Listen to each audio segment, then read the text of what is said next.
हेरो भतीजा ती हो ताता हेरो होली में तोहर मौसी अलग रे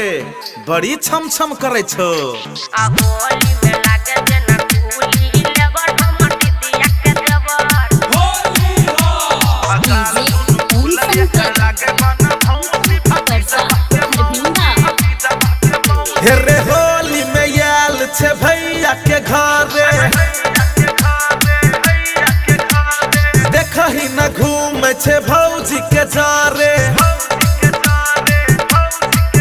हेरे होली में याल छे भैया के घरे देखही न घूमे छे भौजी के जारे अब पकड़ के दही रंग भैरा देह औसी छे भतीजा बा के मौसी सब लवरे छोड़ा देबा अगाल दुनु फुलल कर लागे बना भौसी भतीजा बा के मौसी जब से देखल कई छोरा नहीं पछोर गे कुत्ता जना पीछा पीछा घूरे देखे छी हाथ में लके पीछा कारी एक जोर गे देख लू पिचकारी तोड़ देव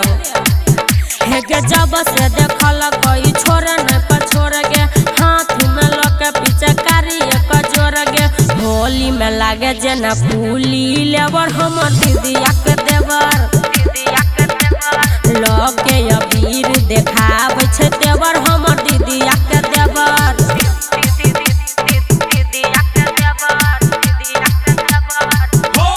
डीजे पूरी संकट परसा रविंदा रे कते दिन बाद मिलल छै रे मौका कत्ते स्टाइल मारे जेना रंग धरही देबै हाथ से नहीं जा दही रे मारा चौका की क्रिकेट के बॉल समझै छियै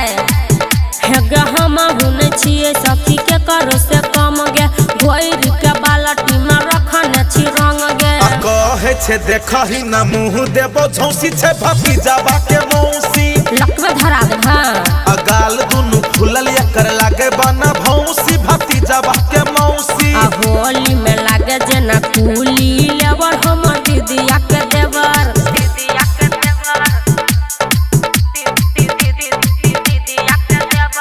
डीजे पूरी संकट परसा रविंदा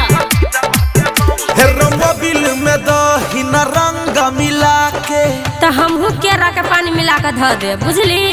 पकड़ के ठार दही सीधे हिला के हम जना छोड़ दे रे छिनगे की रे